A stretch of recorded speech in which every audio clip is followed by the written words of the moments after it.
Hello, beautiful friends. Good morning, wherever you are in the world. Thank you for joining me. I'm so happy to be here and spend a few minutes with you today.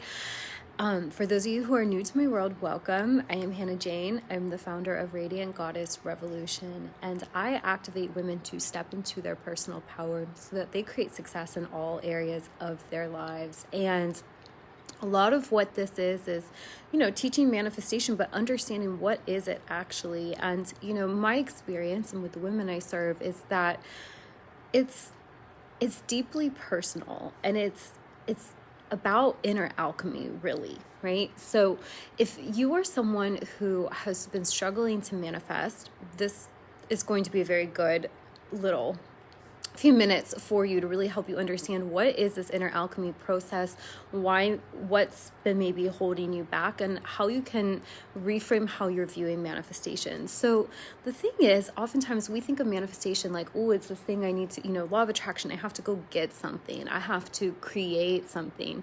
But really what I found it is it's really just opening up to the truth of who you are. It's really taking down all the walls we've built up around our heart that stop our goodness from flowing. So there's a couple things we need to understand. We need to really reframe what we believe about life and ourselves. And this is what I call the inner alchemy, right? We need to take a look at what beliefs and hurts and traumas and wounding and all the things, what am I holding within me that's not actually allowing my goodness to flow forth from within me? And this requires taking radical responsibility for the fact that you are a powerful creator. You are an infinite being. You are creating. Hello to whoever's hopping on live. It's not showing me who, but welcome. Understanding that whatever we're holding inside is what's being seemingly created on the outside. That's what we're experiencing. And so when you're finding yourself in this waiting period of manifestation, so this can be two things. It can be one, a feeling like you're just constantly blocked, like things aren't flowing, things aren't working for you. My hair is driving me nuts. That's better. Feeling like you're blocked, like things aren't flowing, things aren't working, that's a sign that there's inner alchemy to do. And then there's also, when you're, even once you've gotten the hang of manifestation, you're thinking, okay, I understand that I'm creating this. I've manifested the other things, and now I'm ready to manifest something else. There is this little lag time, this waiting period. And this is always an invitation for us to dive deep and do even more work.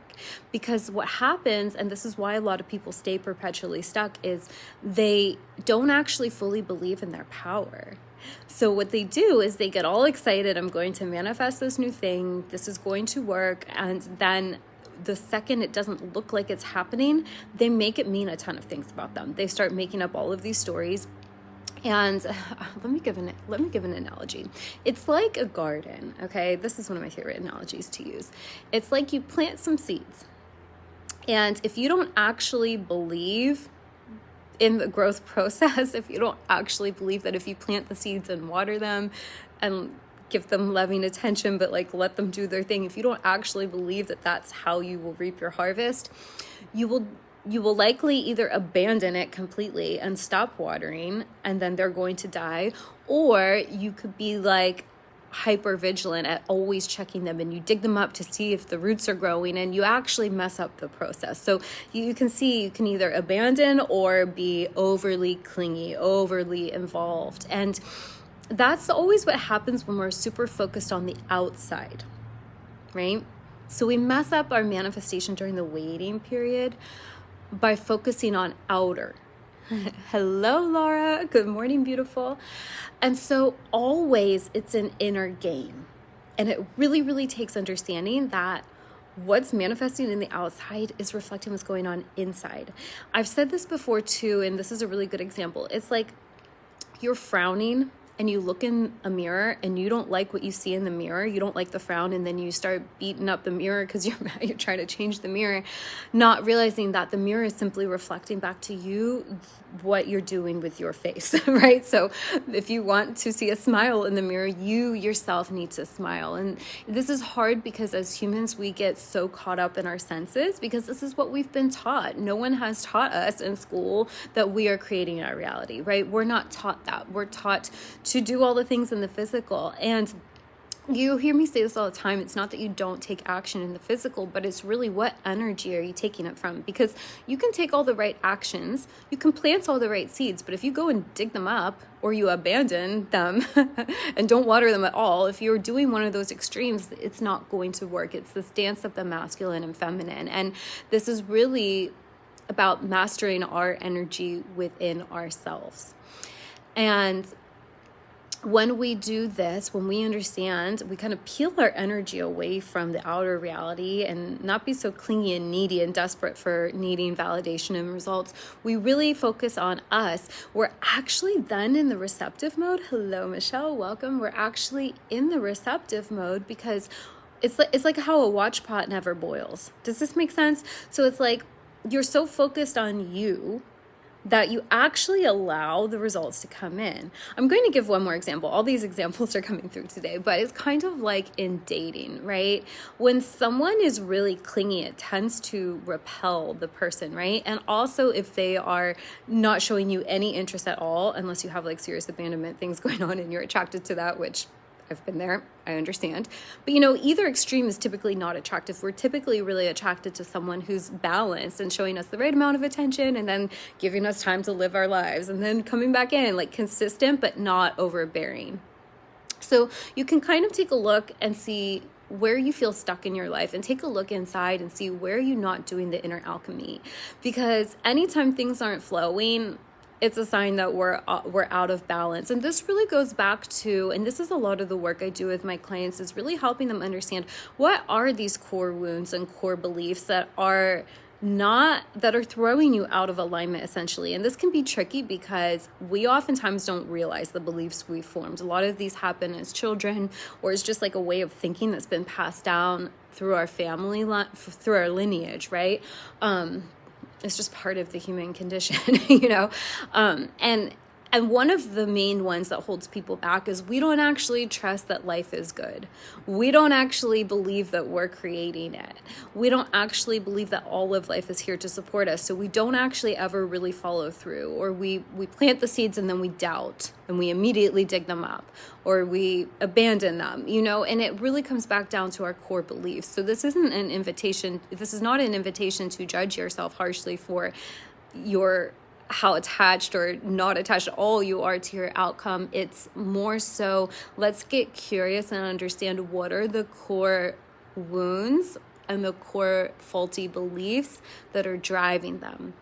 So when I work with women, so one of the courses I have is emotional rehab, and this is really good. This one's for women who struggle with self-sabotage, right? And I never ever teach shaming the behavior, because that's literally like if you're sick, being mad at the sickness. Like, that's why fighting a disease doesn't work. We need to go deeper. We need to understand that the unwanted result, the unwanted behavior, the unwanted sickness, whatever it is a byproduct of a belief or an emotion that's deep-seated, that is out of alignment with our truth.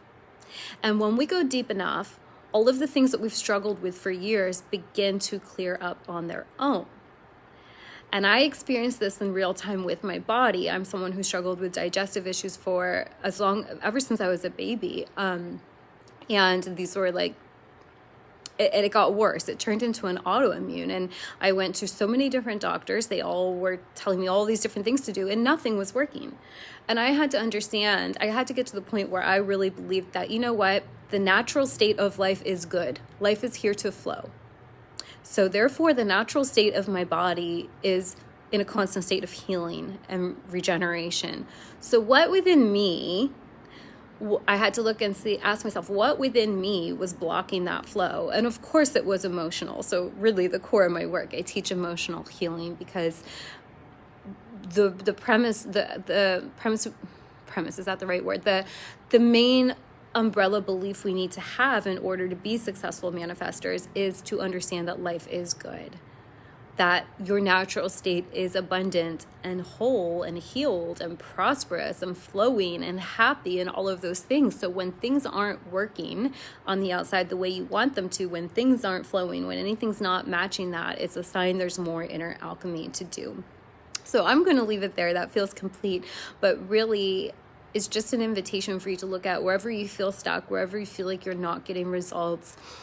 What work do you need to do inside? Because it's always about something we're holding inside. And just to recap here, as we detach from needing to try to control the outside, needing to see the physical proof, needing to see the results, as we do that and we focus on ourselves, not only do we heal the part within us that's been creating the unwanted results, we also get in that open, receptive energy. Instead of being needy and clingy and attached, we are detached. So energetically, we're actually open to receive the thing we've been asking for. So it's this beautiful dance.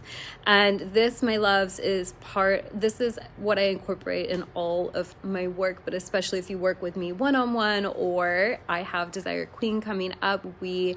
I'm running the next round in August. So if you know that you are ready to master your energy and you're ready to really, really embody the version of you who receives all of her desires, this might be a really good fit for you. I will link it after this video so you can read up more about the details. But we start in August. It's a 6-week mastermind, 2 live coaching calls a week. I'm keeping the spaces limited to keep it small because I want everyone to get all the attention they need. There's also a VIP upgrade option if you want one-on-one support as well. So this is where we do the inner alchemy. I'm a Scorpio. I like to go deep. I've had to go deep on my journey, and I can't do surface level coaching. So this is for you if you're ready to move beyond basic manifestation and really, really master yourself, your energy, your reality. And this is also for you if you have big dreams. This is for you if you're a woman who really wants it all. You don't just want to lose a few pounds or to get the love or get the money. You want all of it, and you want it in a big way. This is for you. So I will link, it's on early bird through the end of the month. So I will link everything. You can read more details about the program. You can also read about working with me. And if you have any questions, I invite you to reach out. I love connecting with you, and I am here to support you. So have a beautiful day. I will connect with you soon. Bye.